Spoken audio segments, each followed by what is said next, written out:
नमस्कार दोस्तों जीवन में कभी भी किसी बात को लेकर दुखी होने की ज़रूरत नहीं है। और ख़ासकर उन परिस्थितियों में जब लोग आपको बुरा कहें। आज के ज़माने में हर इंसान दूसरे से दुखी है, दूसरे के सुख से दुखी है। ऐसा मेरा मानना नहीं, बल्कि आमतौर पे लोग कहते हैं कि आपके सुख से लोग दुखी हैं। और यह जो सुख है यह आपकी अंतरात्मा में विराजित है।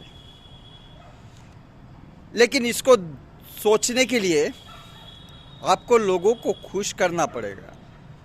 और लोगों को खुश तब कर सकते हो ना, जब उनके सारे कहने के आधार पर काम करोगे। लेकिन एक बात आप ये भी सोच लो कि अगर लोगों के हिसाब से काम करोगे तो आपका अपना मस्तिष्क कहाँ चला जाएगा, आपकी अपनी सोच कहाँ चली जाएगी।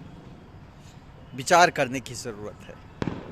और विचार केवल इस बात के लिए कि भाई देखिए, मेरा मानना तो इतना है कि हम अपने मन से, वचन से किसी भी व्यक्ति को दुखी ना करें और सबको खुश रखने का प्रयास करें।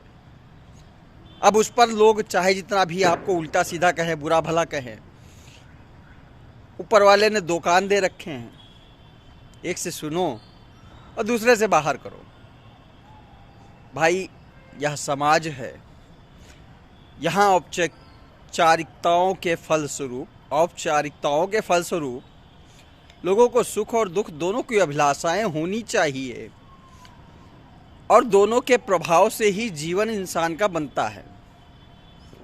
तो उसमें खुश और दुख दोनों का सामंजस्य आना भी ज़रूरी है। यदि आपके द्वारा किसी को चोट लग जाती है, भले ही आप बुरा ना चाहो, लेकिन आपके द्वारा अगर किसी को चोट लग जाती है ना, तो वो भी उसकी समझ के लिए अच्छा है। क्योंकि हमारे ज़माने में सीखने वाले लोगों की संख्या कम है। और सीखने वाला जो भी व्यक्ति होगा वह आपकी अच्छाई, आपकी बुराई और आपके एक कदम बढ़ाने से पहले भी 10 बार सोचेगा कि आखिर इस बंदे ने इस कदम को बढ़ाया है तो क्यों। भले ही वो आपको दुख देने वाला हो, लेकिन इस बात की सच्चाई यहीं तक ही सीमित नहीं रहती है। और इस सच्चाई के बाद यदि उस व्यक्ति ने आपकी भावनाओं को समझा कि आखिर इस व्यक्ति द्वारा कहे गए शब्दों का उच्चारण जो मेरे दिल में चोट कर रहा है, यह क्यों कर रहा है, या इस बात के लिए कि इस व्यक्ति द्वारा किए गए कृत्य सही हैं या गलत हैं, वह प्रभावित करने योग्य होते हैं। जैसे आज की जनरेशन में एक उदाहरण सिंपल सा ले लें कि यदि मैंने या आपने किसी व्यक्ति से 500 रुपये उधार मांगे और उस व्यक्ति द्वारा आपको देने से इनकार किया गया और कहा गया मेरे पास नहीं है, तो इसमें दो अर्थ निकल सकते हैं। एक अर्थ ये, यार बताओ मैंने इनकी मदद की थी और ये मेरे लिए पैसे नहीं दे सकते, ये दुख देने वाली बात है। और दूसरी अभिलाषा ये है कि वो उसकी देने की इच्छा नहीं है। इस तरीके की दो बातें लोग विचार कर लेते हैं आमतौर पे।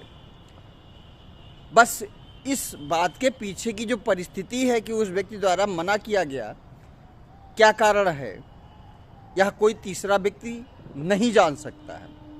यह वही व्यक्ति जान सकता है जिसने मना किया है। तो हर व्यक्ति की परिस्थिति उसके सुख और दुख के लिए जिम्मेदार होती है। और इसमें बुरा मानने की ज़रूरत नहीं है। हमारे समाज में लोग बुरा बहुत मानते हैं, ये तो कमियां हैं ना। और इस कमियों को दूर करने के लिए आपको दूसरे को देखने की ज़रूरत नहीं है। आप स्वेच्छा को देखो, स्वयं को देखो, स्वयं से बदलाव शुरू करो और लोगों की परिस्थिति को समझने का प्रयास करो।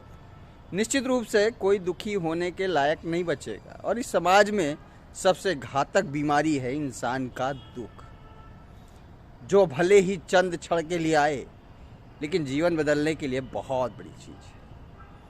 उम्मीद है इस सुख और दुख के सामंजस्य को आप लोगों ने समझा होगा। अगर समझे हों तो कमेंट करिए।